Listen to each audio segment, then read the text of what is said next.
Hello hi welcome to civil service simplifier. Modiji വാക്ക് പാലിച്ചിരിക്കുന്നു. എന്താണെന്നല്ലേ, ഇതൊന്ന് കണ്ടു നോക്കൂ. മോഡിജി പ്രധാനമന്ത്രി ആവുന്നതിന് മുമ്പ്, അതായത് 2014 മുമ്പ് അദ്ദേഹം പറഞ്ഞ ഒരു വാക്കുകളാണ്. കേട്ടു നോക്കൂ. मैं शासन में बैठा हूं, मुझे मालूम है इस प्रकार से रुपया इतनी तेजी से गिर नहीं सकता।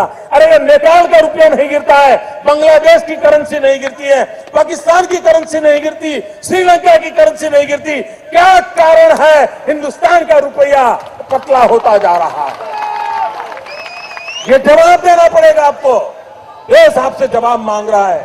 നന്നായിട്ട് കൈയടിക്കും കൂക്കി വിളിക്കുന്നൊക്കെ ഒക്കെ ഉണ്ട്. കാര്യം വേറൊന്നുമല്ല, ശ്രീലങ്കന്റെയും ബംഗ്ലാദേശിന്റെയും പാകിസ്ഥാന്റെ ഒക്കെ കറൻസി നോക്കൂ, ഇന്ത്യയുടെ കറൻസി എവിടെ ഇരിക്കുന്നു എന്ന് നോക്കൂ എന്നാണ് പറഞ്ഞത്. ആ സമയത്ത് ഇന്ത്യൻ കറൻസി എന്ന് പറയുന്നത്, ഒരു ഡോളർ എന്ന് പറയുന്നത് ഏകദേശം ഇവിടുത്തെ ഇന്ത്യൻ റുപ്പീസ് ആയിട്ടുള്ള 54.72 പൈസയാണ് മൂല്യം എന്ന് പറയുന്നത്.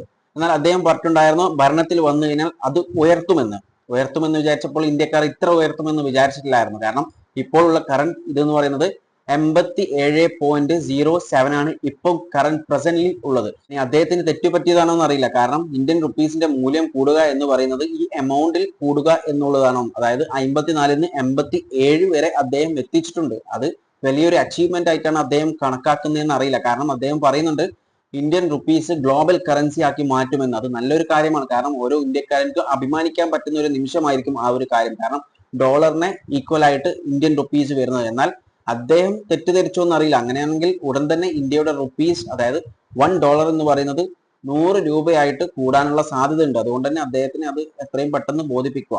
ഇങ്ങനെയല്ല ഇതൊന്നും എന്നുള്ള ഒരു കാര്യം. അല്ലെങ്കിൽ മിക്കവാറും ഇത് ആ ഒരു സ്റ്റേജിലേക്ക് എത്തും.